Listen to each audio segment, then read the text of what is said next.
ദൈവനാമത്തിന് മഹത്വമുണ്ടായിരിക്കട്ടെ. പുതിയൊരു പ്രഭാതത്തിൽ തൃപ്പാദം എന്ന പ്രതിദിന പരിപാടിയിലേക്ക് എല്ലാ മാന്യ ശ്രോതാക്കൾക്കും സ്വാഗതം.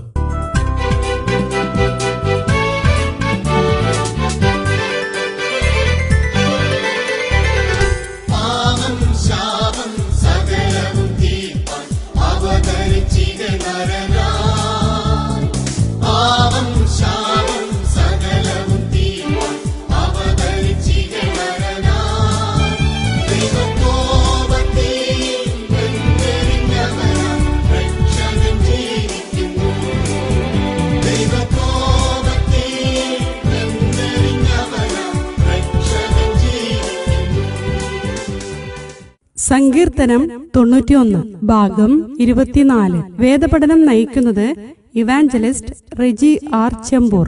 ദൈവനാമത്തിന് മഹത്വമുണ്ടാകട്ടെ. ഞങ്ങളെ ശ്രദ്ധിക്കുന്ന എല്ലാ പ്രിയപ്പെട്ടവർക്കും കർത്താവായ യേശുക്രിസ്തുവിന്റെ നാമത്തിൽ ഞങ്ങളുടെ പ്രഭാത വന്ദനങ്ങൾ അറിയിക്കുന്നു. വീണ്ടും ഒരു പ്രാവശ്യം കൂടെ ദൈവവചനമായിട്ട് നമുക്ക് ആയിരിക്കുവാൻ ദൈവം നൽകിയ ഈ നല്ല അവസരത്തിനായിട്ട് നമുക്ക് ദൈവത്തിന് സ്തോത്രം ചെയ്യാം. നമ്മൾ 91 സങ്കീർത്തനത്തിന്റെ അവസാന ഭാഗത്തിലേക്ക് കടന്നു വരികയാണല്ലോ. അവിടെ നാം കഴിഞ്ഞ ദിവസങ്ങളിൽ ചിന്തിച്ചത് 14 മുതൽ 16 വരെയുള്ള വാക്യങ്ങളിൽ നാം ദൈവത്തോടുള്ള ബന്ധത്തിൽ ചെയ്യേണ്ടുന്ന 3 കാര്യങ്ങളാണ് നാം ചിന്തിച്ചത്. എന്നാൽ ഇന്ന് നമ്മൾ ചിന്തിക്കുവാൻ ആഗ്രഹിക്കുന്നത്, നാം ഈ 3 കാര്യങ്ങൾ ദൈവത്തോടുള്ള ബന്ധത്തിൽ ചെയ്യുമ്പോൾ ദൈവം നമുക്കായി ചെയ്യുന്ന 7 പ്രധാനപ്പെട്ട കാര്യങ്ങൾ ഈ 14 മുതൽ 16 വരെയുള്ള വേദഭാഗത്ത് ദൈവാത്മാവ് രേഖപ്പെടുത്തിയിട്ടുണ്ട്.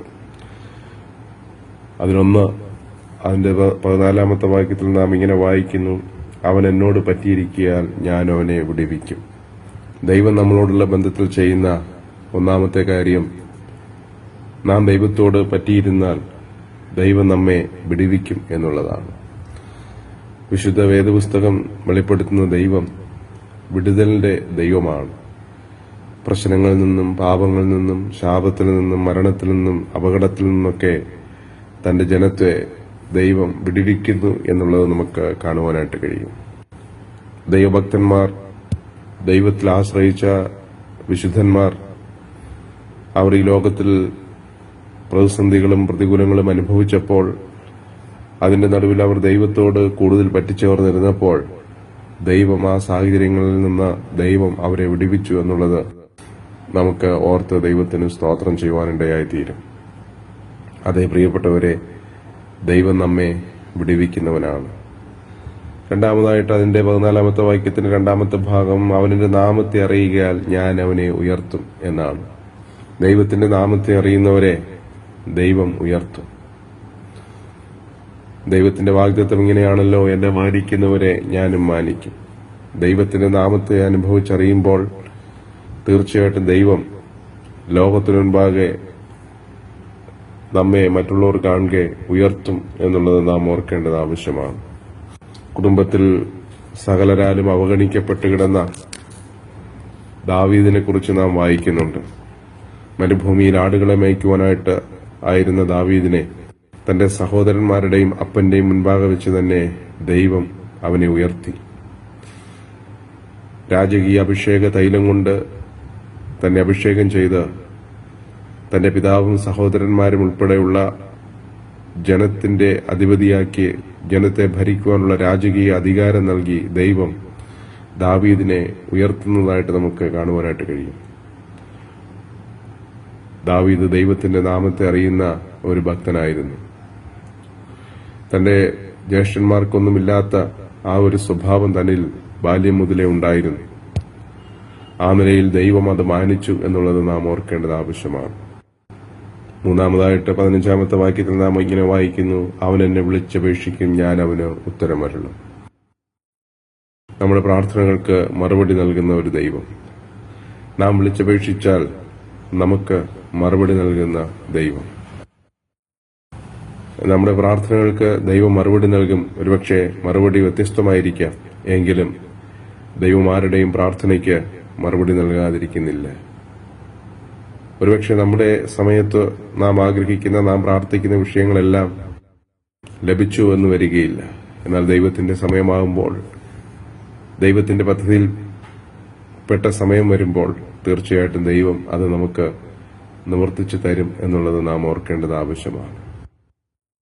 15-ാമത്തെ വാക്യത്തിൽ നാം ഇങ്ങനെ വായിക്കുന്നു, കഷ്ടകാലത്ത് ഞാൻ അവനോടുകൂടെ ഇരിക്കും.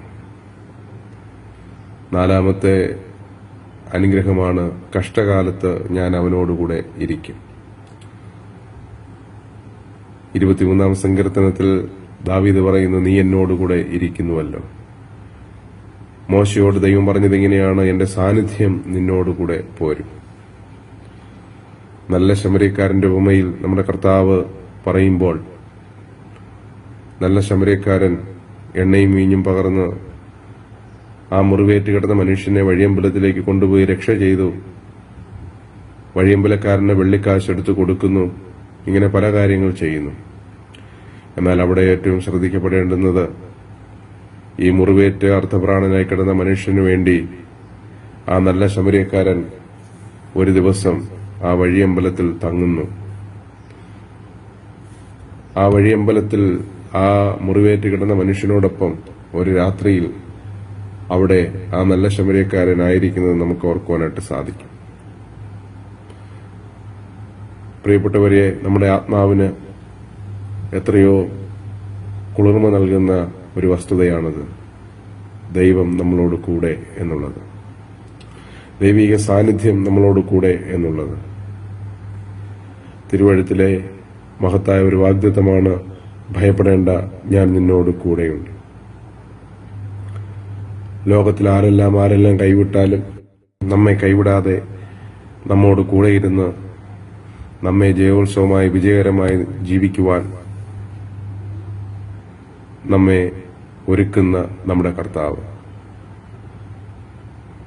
നോക്കുക, ഈ പ്രഭാതത്തിൽ 4 പ്രധാനപ്പെട്ട ദൈവിക വാഗ്ദത്തങ്ങൾ, അനുഗ്രഹങ്ങൾ നമുക്ക് കാണുവാനായിട്ട് കഴിഞ്ഞു.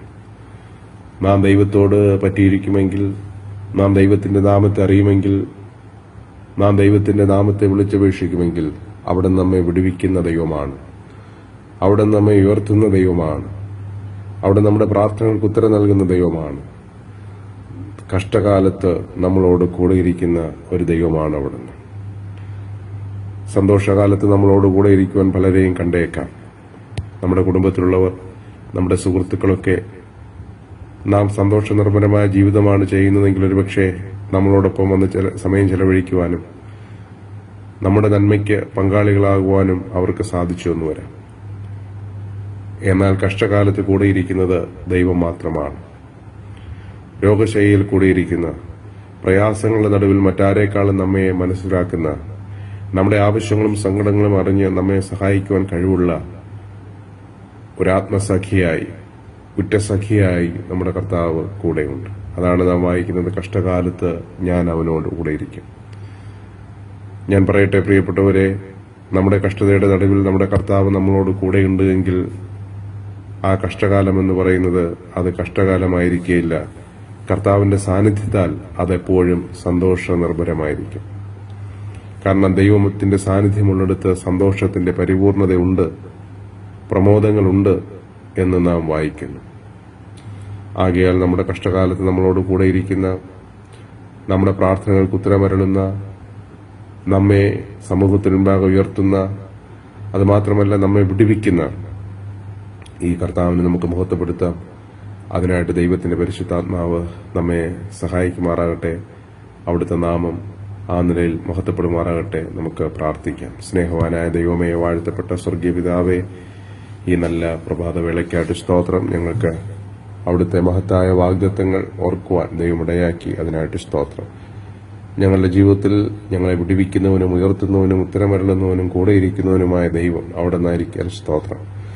ആ ദൈവിക കരങ്ങളിലേക്ക് സമർപ്പിക്കപ്പെട്ടവരായി ജീവിപ്പാൻ കർത്താവ് ഞങ്ങളെ സഹായിക്കണം. കേൾവിക്കാരെ അതിനായിട്ട് ഒരുക്കണമേ. ഈ ദിവസം അനുഗ്രഹപൂർണ്ണമാക്കി തീർക്കണമേ. കർത്താവിന്റെ രക്ഷിതാവുമായ യേശുക്രിസ്തു മുഖാന്തരം ഞങ്ങൾ പ്രാർത്ഥിക്കുന്നതാകിയാൽ കേൾക്കണമേ സ്വർഗീയ പിതാവേ. ആമേൻ.